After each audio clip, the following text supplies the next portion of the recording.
guys, I'm going to give you a bit of an update. Yeah, let me just get some music going here. I need to do this daily because, yeah, I'm going to lose my fucking mind. I always say that, but yeah.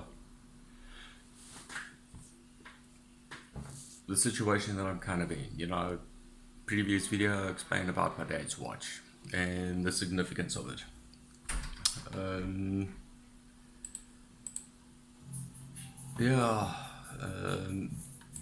I had to sell it because I don't have money, and I had to sell shit out the house because I don't have money. And you've seen the other video where I admitted about meth and all the good stuff, and drinking and smoking and you name it.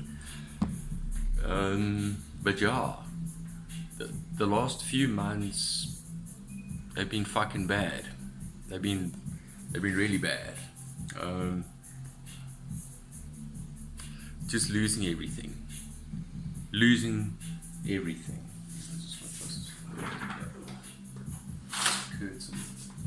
That's better.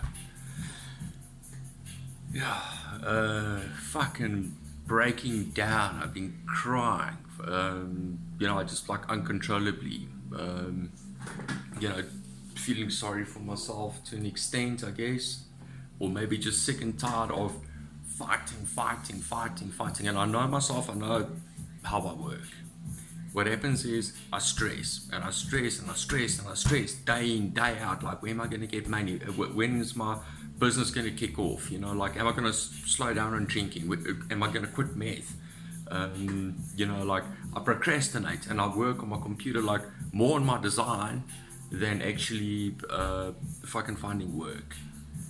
And I stress, and then I go into a state of depression, and I'm like, you know what, fuck this, and my girls left me, my best friends left me, I'm alone, I'm doing this by myself. And when I go into that state of depression, then I kind of snap out of it, and when I snap out of it, that's not the good part, because then I become aggressive, and I'm like, you know what, fuck this shit, fuck you and everybody and me, and I just, I get fucking angry. I get so angry, and I'm wondering, where am I gonna get some more meth? Where am I gonna get smokes? Where am I gonna get booze, food, petrol? That's just the basic daily stuff. And then it comes the end of the month, then I have to pay my internet line, so at least I've got fucking Wi-Fi and I can watch some TV and whatever. My levy, which is fucking expensive, like $2,700 a month. Electricity, which is like, $7,000 to $1,000 a month. I had medical aid, which was like $1,500. It was $2,700, but after fighting with them and whatever, dropped it. But now that's been cancelled. Rates and taxes, just like keeping my dial direct policy going, so I can get my no claim bonus. Even though I sold my GTI, I've still got the little 1,400, so I'm not going to pay fucking $2,000 insurance on that thing per month. I can't afford it. So year before last year, 2022,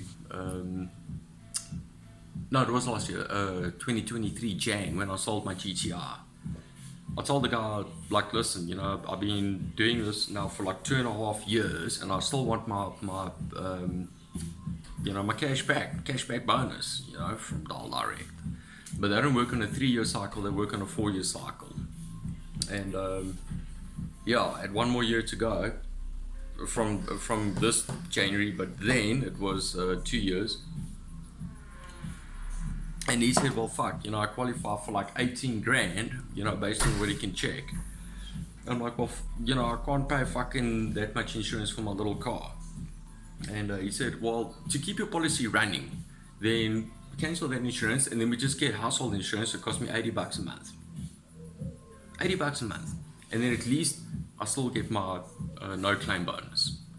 So September, I'm getting my some of my retirement annuity or living annuity, and I'm getting that cashback bonus. But the bottom line is, I'm paying that, right? And it's $80 I don't fucking have because I can't even buy fucking smokes, right? So, but I still have to pay that. And if I miss 1 month, then there goes my 18 grand that I've been working on for the last 3 fucking years. I've got a few months to go. It's now what, mid-March, you know, April, May, June, July, August, September, you know, it's like 6 months out of like, you know, a 4-year period. Fuck it.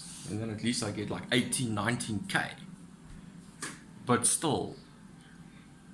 And what makes it even more complicated is the minute I put money into my account so that they can get their debit order, then everyone else wants to grab their fucking piece of the pie. You know, fucking Discovery Health and AfriHost and fucking McCarthy.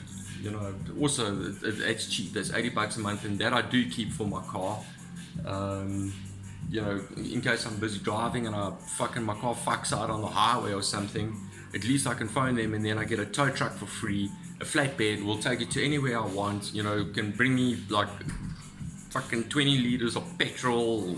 If my battery fucking shits, you know, I don't pay for that. So at least I've got roadside assistance, which I do believe in. And but yet I've got no food. It's Sunday.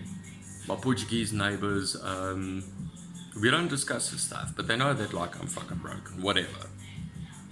It's the second Sunday where they brought me a plate of food. They come and they're like, do you want some lunch? And they know I don't eat lunch because they've invited me to their place for lunch. I said, yeah, I'll come around, but please, you know, I snack during the day. I have breakfast and I snack on a Sunday, you know, because I have a few pots and shots and whatever, and then in the evening I eat. So they haven't invited me there, you know, for lunch per se, but they check like shit's not so lekker, and they bring me a fucking plate of food. They asked me, do you want like some food? And last week it was like chicken and some rice and salad and fucking good stuff. And today it's a pork chop, a nice section of mash. I've got some couscous and a green salad, simple green salad, very healthy, fucking lekker. Thanks to them. Now at least I've got a decent supper, you know, because with a bit of money I had from selling a coffee table in my spare room there, you know, I was thinking, fuck, okay, I need smokes. And people, you know, let me just say something. You think I've got my fucking priorities all wrong, right? I've got my priorities all wrong. Yeah, it's like I'd rather buy booze and smokes and all that type of shit instead of food. Imagine all the stress, all the shit that I'm going through. I can't even fucking think straight. My medicine's running out, like my, you know, antidepressants and my NDRIs. And then I stop smoking, I stop drinking, I can't eat, I do everything at the same time. Not a good idea, mate. Not a good idea. So at least because I'm addicted to this stuff, you know, the cigarette and the fucking drink, it keeps me partly sane while I try and deal with the other shit. So this is always going to be part of the picture every single fucking day for now, right? Which is highly unfortunate, but it is what it is. I mean, yeah, if I didn't drink a 3/4 bottle of fucking vodka a day, then it wouldn't cost me 200 fucking bucks like every second day. But yeah,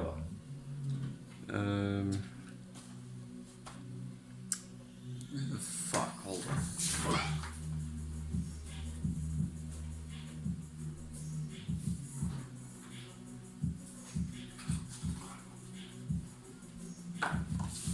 Sorry about that.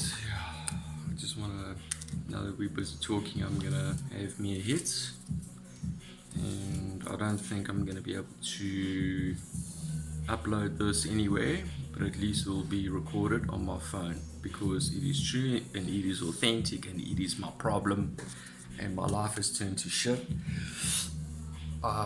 Quoting people, can't get work and whatever, and I feel like as if I'm cracking, you know, inside, yeah, like, I'm so depressed, I'm so fucking stressed, I don't know what's gonna happen, I don't have money, I don't know where to get money, I'm not gonna rob a bank, you know, people say get a job, okay, cool, I'll start working tomorrow, how am I gonna fucking live and survive for the next month before I get paid? I can't ask my new employer to give me money up front, you know, it's like, no, I need to stabilize first and before I can do that. I'm in so much fucking shit that I can't even work now. And mentally, I won't be able to. I won't be able to. I won't think straight, I won't sleep, I'll just fuck up. I need to stabilize somehow before I can do that. Doing my own business is one thing, right? Because I don't have to get up and go to work at 7 o'clock and whatever. It's a bit more flexible. I can be on site, I can have a meeting with the clients, the material arrives, make sure that the shit's being done. I can leave if I really feel anxiety or something. I can fucking leave for an hour and come back, you know, to site. There's no rigid structure, right? So it's a little bit more flexible. It's my business. I would never jeopardize it. But you know, like working for fucking Chamberlain's or Builders Warehouse, you have to be there 7:30 in the morning. You know, like if you're 2 minutes late, it's a hearing and a written warning. Yeah, shit like that. You know, like it's just fucked up, man. Fuck them.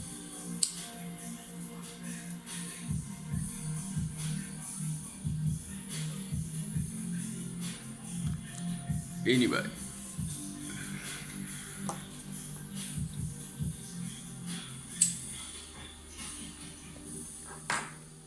Anyway, so yeah, this last week, about a month ago, I sold my electric drill. Then I sold my brand new cordless Bosch drill. Well, not sold, pawned it. And then I pawned my my radio control car. And I sold my bike helmets, all to cash converters.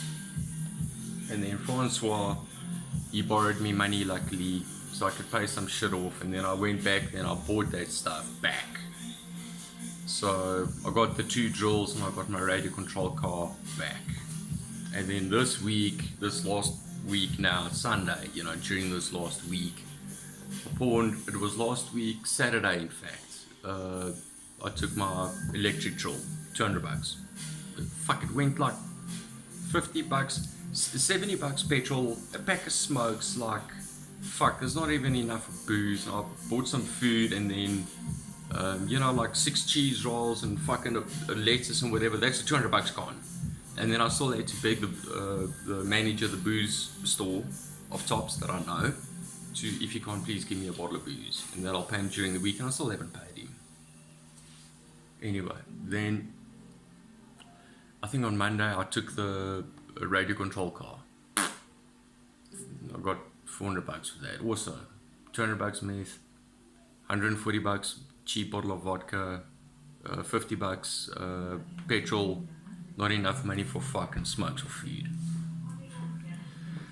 Then I took the other drill. Same story, $300, goes very quickly. Petrol, now I can get booze, and a bit of food, right? But now the meth is running out and don't have smokes. Then I did the ultimate thing of selling the watch or pawning my dad's watch, something I said I'd never do. And when I get that thing back, I promise you, and I'm saying this on camera, it's legit, it's authentic, it's a word to you and me.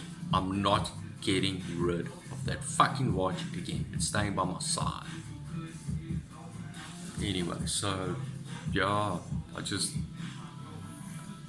I felt like breaking down in tears, and I was so angry. I was fucking trashing the kitchen because there were ants like everywhere. It's hot and they inside the zinc, you know, because they check food or smell food or fuck knows how they get there.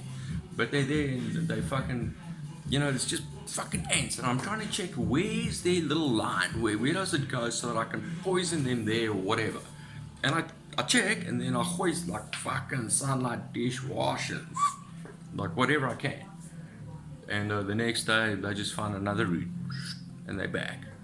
But in any case, I did that like 2 or 3 times during the day when I cleaned the fucking counters, that there wasn't a speck of like breadcrumb or oil, you know, from something or whatever. So that they couldn't come there, you know, there was nothing to attract them. But fuck me, 2 hours later, after cleaning all of that shit, and I'm tired and in a bad mood, I come there and I check fucking ants like climbing all over my slice of bread that I'm busy defrosting. Yes, sis, I lost my shit. Yeah, I know. I lost it. And then you just see the point of like, you know what, like I don't care. I do not care. I'm gonna sell my fucking paintings, I'm gonna sell my TV. Like, maybe I must take a gun and fucking rob somebody. It's like, yeah, you just reach a point of like, act full of fuck. And it's not good. It's so not good. And then, luckily, you know, I took some pictures of my table and of my motocross boots, old boots, but still fucking cool. And I thought, let me try, like, you know, flog those, and spoke to some black guys there that sold briarwood, and, you know, they didn't have money. And then I messaged my security guard, and he said, okay, cool, well, he's coming tonight. I said, yeah, but I need to know, because I need to buy stuff, you know, like, I'm so anxious. I'm fucking anxious. And he said, I'll be there at about 4:30, 4:45. Just relax, Phil, and then we'll have a look.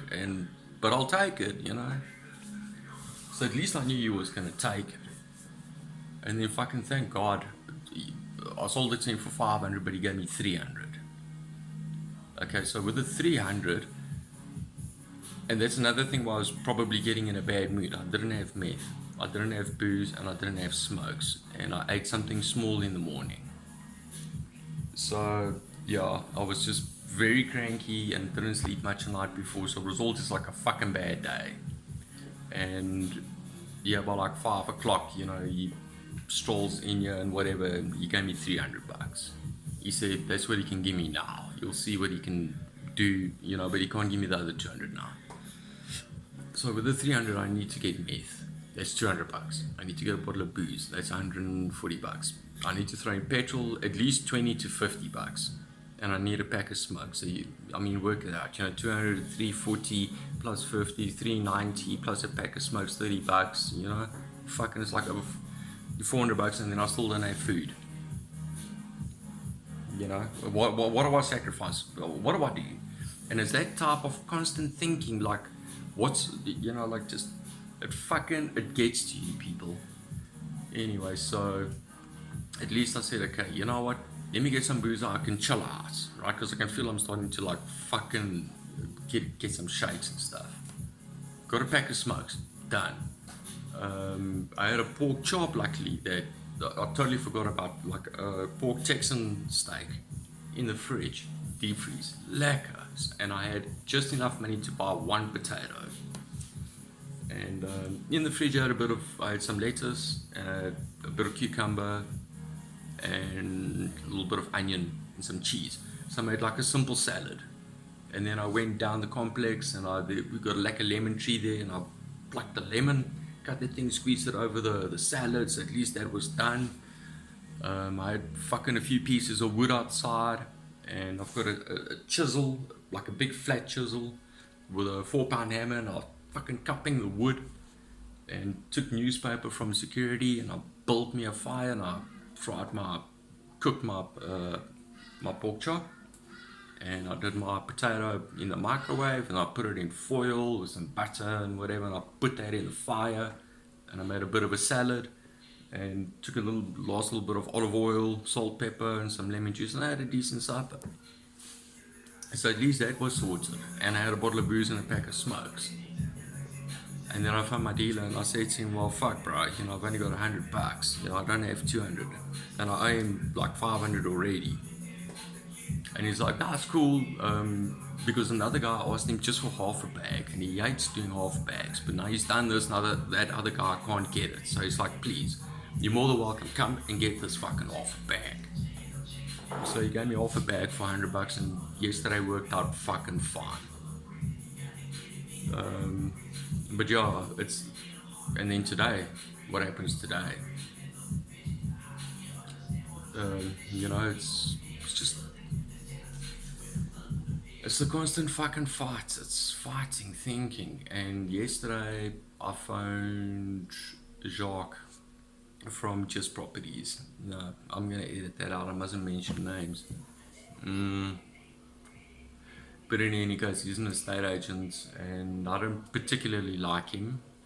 You see, he undermined me the one time when I actually phoned him, and I mentioned that to him. But in any case, he's good at what he does, and he sells houses, and he sells them for good prices, and he sells them fucking quick. And I said, well, bro, I'm stuck in this shit. You need to come and evaluate my fucking house. Because I'm gonna sell it. It's the only thing I can do, because then I can pay Francois his 52,000 rand that I owe him. 52. Right? Then I can settle other shit, like, the end of the month, Discovery is going to cancel my accounts, my medical aid with them, so I'm going to have to get another medical aid, and I believe in having a medical aid, even though fucking I never use it. Only for when I go to the doctor to get my prescription. And the thing is, I was in Steve Biko for 9 or 11 days. People, you do not want to be there. It's not as bad as what you think. It's big, and it's not like fucking Chris Honey, Baragwanath there in Joburg. That's a fucker. Steve Biko's a lot better, but still, it's run by a bunch of young, arrogant little fucking doctors who think they're better than each one of their fucking colleagues, or scholars, associates, whatever you want to call them, interns.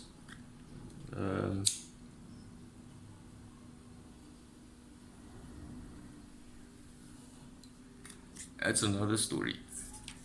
I thought I was going to lose my arm, right?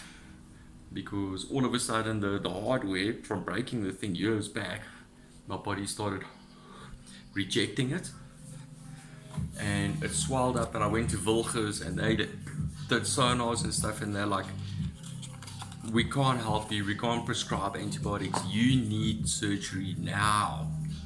And they were all looking at each other like fucking worried, starting to sweat, and they said, can we organize you an ambulance please, or can you get there by yourself, like to Steve Biko, because I never had a medical aid then. And I'm like, wow, why is it so critical? Can I go there tomorrow? They're like, no, we're gonna phone, you must go there now. And they said it was emergency, and I thought, okay, after all the painkillers and shit that I took, nothing's happening. They're probably thinking amputation. I thought I was gonna lose my arm. They didn't tell me, but I could check it in the eyes, and I could feel it. Like, this thing was not lacquer. And I went there, and we were in the waiting room where they said we were by orthopedics, and in a small waiting room, and they're wheeling people in and out, and fucking you check people on crutches with fucking casts and cuck and vacuum pumps and shit. And myself and my dad, we waiting there, and then these 3 doctors, surgeons, obviously orthopedic surgeons, came walking in there. 2 young white guys, like the one had a beard, but he had his cap on and he had his mask like this, right? And in full green with the gum boots and everything, for an operating theatre. And all 3 of them looked like that. And it was 2 guys, young guys, and a young, like, Indian girl, whatever. And they came in, they're like, just want to check out the situation. Sorry, we just came out of theatre, very busy. And myself and my father looked down, and we just saw fucking blood and bits of meat and shit, like on these Oaks gumboots, white gumboots. And my father said, what the fuck happened there? And this clever cunt says, oh, it's magic. And I'm like, yes, it's you guys, it's like a fucking abattoir inside there. You know, it's like I said to my father, there's not a fuck I'm staying here. And they're like, don't worry, you know, some procedures are like emergency when a guy gets shot, you know, you're spitting blood everywhere. And, you know, so I'm like, yeah, possibly, you know, it could be the truth. But I've also heard stories where you go in, like, you know, to have your pinky amputated and then they actually go and amputate your fucking hand. Yeah, so in any case, I was there for 9 days.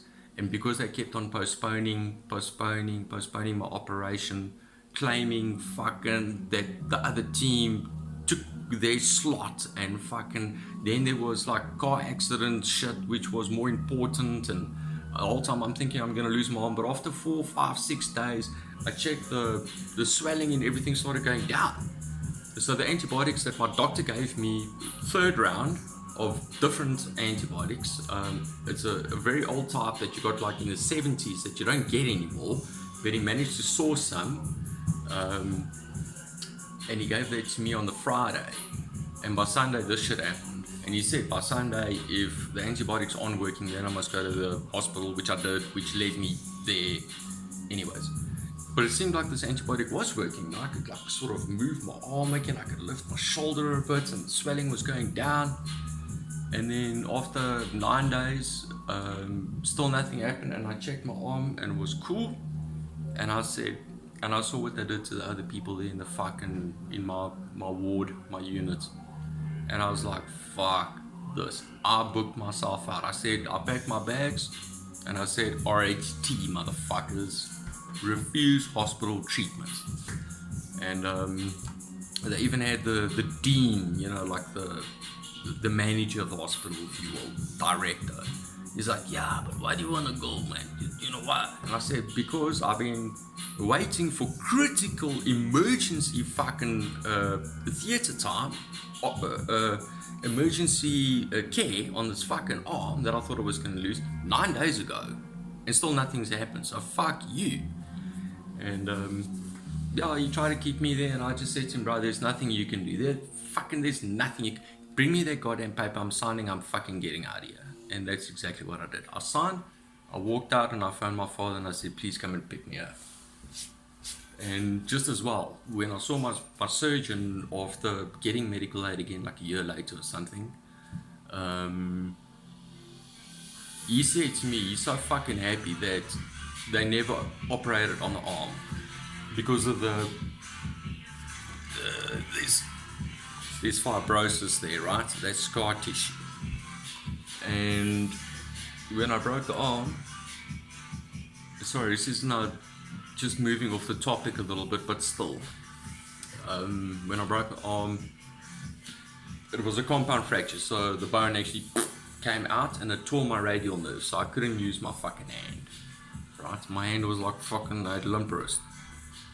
And eventually, after like 7 months of fucking working this thing and therapy and you name it, the thing came back. I could start using my hand slowly but surely, and I could type and I could point a finger. In the beginning I wanted to pull a zap and my hand would go like this, you know, like all fucked up. Anyways, and he said he's glad that they didn't operate because they wouldn't have known that I tore my radial nerve. And they would have just cut me right there, and then the possibility of me never using my hand again, if they didn't amputate the fucking arm, was pretty much like 100%. Because fibrosis, you can't tell between muscle fiber, nerve fiber, or anything else. It's just like a fucking mix and match of shit. But the nerve is in there, and it regrew. And he knew this, so he said he's gonna cut just a little bit around the side and miss, like hopefully not touch that nerve. And when he removed the hardware, as I woke up, like fucking groggy, yeah, they will wake you up. He says, and how's the hand? And I looked at my hand and I was like this, and he's like, yes, we did it. He was so fucking happy. Old Imran Khan, from Iran. I will suggest him to anybody. He's fucking revolutionary, that dude. Okay, so nonetheless, that's my little encounter with Steve Biko, but my point is, that's why I want to keep my medical aid. And I've had it for many years because I was there. And yeah, now it's cancelled. So I need to sell the house so that I can get my medical aid back and I can have my fucking teeth worked on. And that's not from meth, just by the by. This was never there. But last year when I went to the dentist, she worked on a couple teeth, you know, there were quite a few. And she said, I said, yo, this one is probably the worst, and like this one, yeah, let's focus on those. And she had a look at some of the others, and she's like, shit, you know, you're gonna need a crown. And I'm like, oh fuck, I can't afford 5-6 grand for a crown. So you must want drill and fill. And she had a look, and she's like, okay, there's a lot of teeth that need work. So what I'm gonna do is I'm gonna do like a bulk deal and send that through to Discovery, because if every week you come here and I'm doing a different tooth, they're not gonna pay. They're gonna fucking question it and whatever. But if I put in like a sort of a proposal and say I'll do 2 teeth this side this week, I'll do 2 teeth, because you can't do 2 teeth or 3 teeth on the same side the same year, or fucking it's a fuck up. You can only work on 1 tooth per year, and you can only work on 2 teeth per session, and those 2 teeth are not allowed to be on the same side, or it can be on the top here and the bottom there. It's like so fucked up bureaucratic crap, red tape, you know. Fucking Discovery, my cunts ass. Anyway, so this thing, I had teeth there, but it was filled long time ago, and it started to discolor. It was discoloring, you know, it looked a bit shit.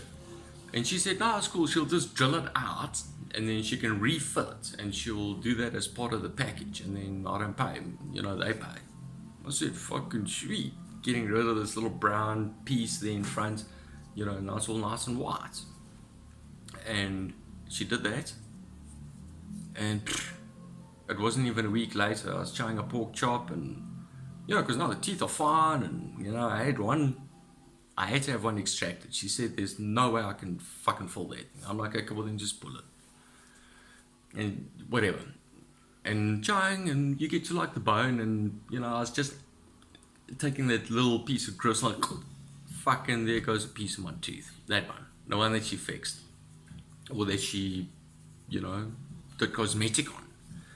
And I'm like, oh, for fuck's sake. And I phoned her the next day, but I had an appointment with her for 6 weeks, every Wednesday, to do all my teeth. And then I mentioned this one, and she's like, okay, cool, well, you know, when you come in, I'll just do it again, because it was her fault essentially. You know, the thing didn't fucking glue properly or something. It's not supposed to pop out.